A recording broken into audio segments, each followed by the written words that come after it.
You're listening to LOA Recon with Good Vibe Coach Jeanette Ma. Let's have some manifesting fun together.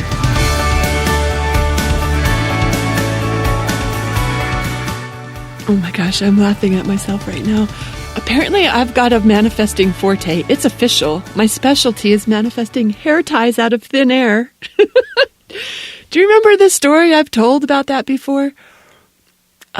Well, I keep doing it over and over again. And I did it just now because I didn't want to get up because right now Harvey and Charlie are quiet. So yeah, they are unsupervised in the house right now. I did not intend for today to be a play date, but that Harvey plays me like a fiddle. So this morning he went out for a potty break and then he came back in shortly after, just like he's supposed to. And a couple minutes later, he was saying he wanted to go out again. And I knew he did not have to go potty. I knew that wasn't it. I thought maybe he's just bored with what I'm doing and maybe he wants to go check on horses. I should have known better, though, because about 15 minutes later, running up the road is Harvey with Charlie. He went over there, and Charlie will stay home unless Harvey goes to get him. Oh, the stinker pot pie. So they're having an unapproved play date while I'm recording this podcast. Anyway, they're being quiet right now, so I didn't want to disturb them.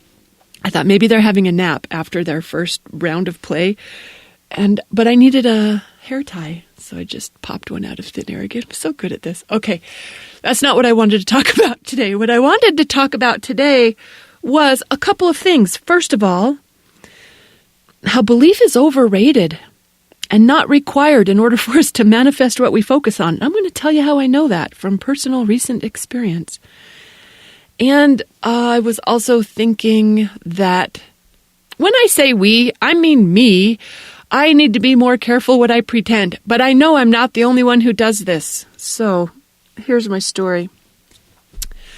I've got a friend who's got an ex that he has a contentious relationship with.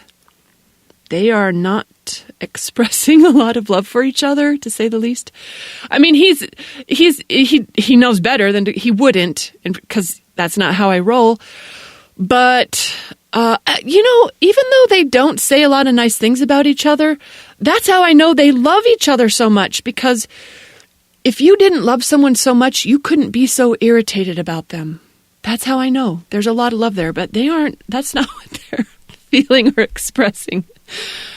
Anyway, I recently had occasion to meet this ex of his, and I really wanted to be friends with her. I wanted to get along. I'm always looking for a new friend. Maybe we could be friends. I am friends with a lot of ex-boyfriends, girlfriends, their exes, their new girlfriends. That's where I might be exaggerating to say half of my friends come from, but a fair amount. So maybe she could be my new friend. I was thinking maybe. So I did what friends do. I was nice and I was present and I was kind and I was supportive. I was a really good listener. And a lot of what she wanted me to know was what a bad guy her ex is. But I get that. She had a rough go of it. She has good reasons not to be his biggest fan. I didn't hold it against her. And I also didn't believe any of it. I mean, not even for a single second. I knew she was just still feeling bad about how things went. And I know how it always feels better to blame someone else than it does to blame ourselves. So I wasn't going to begrudge her that. I let her have it all day long, whatever feels better, whatever offers relief. And I knew that I wasn't at risk of seeing things from her perspective because I know this guy to be one of the best guys I've ever met. I mean, he's a great guy in a lot of ways. He's easy to appreciate. I mean, I have a long list of reasons why he's so fabulous. And so it didn't cost me anything to be a good listener to a potential new friend when she just wanted to unload about what a rotten guy he is. And she didn't do it with angry energy. She did it with friendly energy, a little bit of conspiratorial energy. I'm going to let you in on something, like friends would share intimate details of their lives. And I liked that. I like getting intimate with people. I'm a Scorpio moon. It's what I thrive on. And I understood where she was coming from. She was hurting And I mean, the reason I know that is because people who are happy, they don't feel compelled to talk this way about other people. So I thought if it gives her relief to have someone to talk to, I'm happy to do it. I'm a good listener. I know how not to judge. I was fully aware that she was probably wanting to manipulate my opinion, but I was firmly grounded in what I knew to be true, and I was just being a friendly girl. Maybe we could be friends. You never know. So I didn't feel the need to intervene or to interrupt her and point out how I saw things much differently than she did, that I saw him differently than she did. I didn't spotlight the contradictions in his behavior to the opinion that she was sharing. I wasn't entertaining her to argue with her or to change her mind. I was just being friendly. I'm a Libra sun.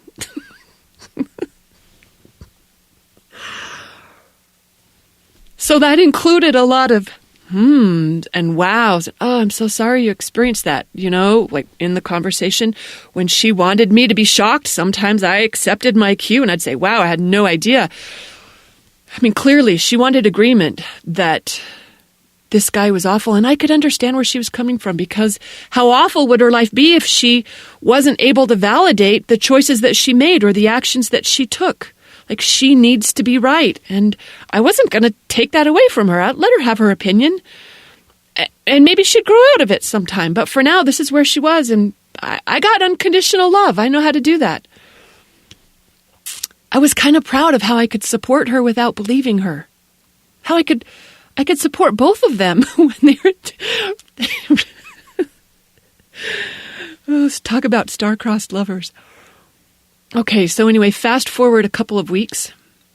Actually, it was probably more like a couple months.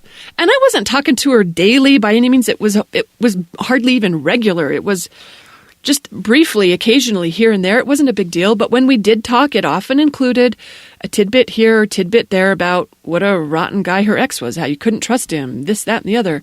And I did not argue. I didn't change the conversation. I let her air her piece. I was going to say peace. It really wasn't peace that she was airing, but maybe it would get her to that. I don't know. Anyway, over time, what I noticed happening was that some of the things that she told me, they stuck in my head. Like one or two things in particular, I wondered, how could she really believe that? Or how could she lie about that? Like, does she think that actually happened? Does she believe that? Or is she just making it up? I didn't know, but I was turning those things around in my head a little bit. They were in my head. And the more that I heard from her, the more those thoughts got fed, reinforced, until eventually, one day, I realized I'm starting to see him from her perspective. I'm starting to see the man that she was talking about, whereas before, I couldn't at all. I was starting to see him, and it was not in a loving light. That's when I realized I've been overexposed. I wasn't as immune to her negative views as I thought I was. I thought I was nicely grounded in my own perspective, and I was just being friendly to let her say what she had to say in service of maybe being friends with her. Yeah. This is what the process of brainwashing is like. And it's the exact same routine I take myself through when I'm engaging a big new affirmation, something that seems really out there, like, totally not true. But I know if I stick with the thought long enough, I'm going to start to warm up to the idea. It'll start to feel more normal. It'll begin to feel right in my world. I've shared this affirmation before. I'm the best there is, and I get better at it every day. Look, on the first day I said that was ridiculous. Ridiculous. Like, look, it took me a while to even dare to think it, let alone say it, let alone tell others I was using it. And look, I think that's a cool affirmation. I think we should all be the best there is. I said that enough that today I've grown it. It feels enough course. I've so grown into it. That's what happens when we repeat things, no matter how ridiculous they might seem. And I just want to say about that affirmation, I know some people hear that in a hard way, but I just mean it as, like, I think it's a great affirmation for everyone, so we can all bring our best to the party. so that everyone's doing that, or at least they can if they want to. I mean, it's their business what they do. My business is me, and I like the idea of bringing my very best and getting better at it every day. Okay. Like I said, at first, that thought was such a stretch. I'm a brilliant coach in high demand. Oh, my word. Who would even dare to claim such a thing? But you know what? I grew into it. That's what happens. When we repeat things. That's what was happening with her negative comments about her ex. And like I said, she didn't even deliver them with that angry energy, but like a, hey, heads up, girlfriend, some things you should know. It felt friendly. It felt connected. And that's all I ever wanted to do was connect. But I was starting to believe it. I was starting to see the truth of it. I was starting to see why this guy got rejected. I could see why his relationships with his kids were strained. But, from his perspective, he's a happy guy who's getting along great with all of his kids. They love him. He loves them. They talk every day. They see each other often by choice. But from her perspective, she told a very different version. Very different version. You know what? I just finished reading, is it Gregory Maguire, the guy who wrote Wicked? I think I mentioned recently I was reading his Cinderella story told from the perspective of the ugly stepsister, where Cinderella's the bad guy and the stepsister's the heroine. I love that. I love being able to consider new perspectives, seeing things from a different angle. I love entertaining the idea that everything we thought we knew is worth reconsidering. I like that flexibility of perspective because it comes in so handy as a conscious creator when we're finding better feeling thoughts. To be flexible with our thoughts like that comes in super handy. But I really didn't like the perspective that I was adopting, that I was learning to be true of this guy that I love so much from a friend that I wanted to be friends with. And like I said at the very beginning, I didn't believe a single word of it. I knew it wasn't true. I was not at risk of seeing it as true. I knew that I would never see him as a bad guy until I entertained that conversation with his ex a few too many times. My point here being that we got to be careful what we pretend. Because we might just talk ourselves into it or let ourselves get talked into it, even when we know it's not true, even when we know better. Remember that story I told about years and years and years ago, before I knew the power of what we're speaking and what we're thinking, when I pretended to hate my body because that's how my coworkers connected at lunch break? Everyone complaining about the diets that weren't working or how hard it was to find exercise that they enjoyed. And I joined in, even though I was, good Lord, back then I was like 5'9", size 4. I could have been a model with that unbelievably gorgeous body that I was rocking. But I didn't know that, or at least I wouldn't acknowledge it, because that is not how you make friends. I didn't want to be a gorgeous model. I just wanted to be like everyone else. Body loathing was the routine they were doing, so I did it too, because I just wanted to join in the conversation. I just wanted to connect with everyone at work. And sure enough, within a couple of weeks, I manifested cellulite that my husband pointed out to me. Oh, my word. My pretend shame turned into real shame. This was back before I knew any better. I mean, I was married. That's how long ago it was. I have come a long way since then. But there I was, starting to have a different view of the guy. So I think it's just worth realizing that this stuff can work for and against us. When I'm talking myself into being rich, or letting my boyfriend talk me into daring to quit my job and follow my dream of being a manifesting coach, that's cool. When I'm agreeing with a friend about how hard things are in the world, or entertaining a colleague who thinks that other colleague is giving the industry a bad reputation, girl, even when we don't believe it, even when we know better, anything we think long enough, it not just wants to come true, it has to come true, whether we want it or not, because this is how the whole world arises. We're thinking it into existence, and we're each doing it.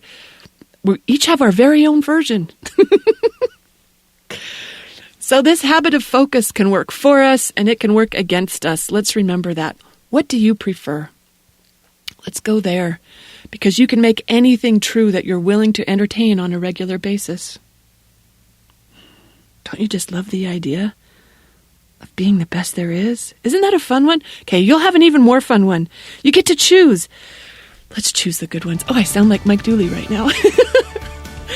Thanks for tuning in, everyone, and happy manifesting.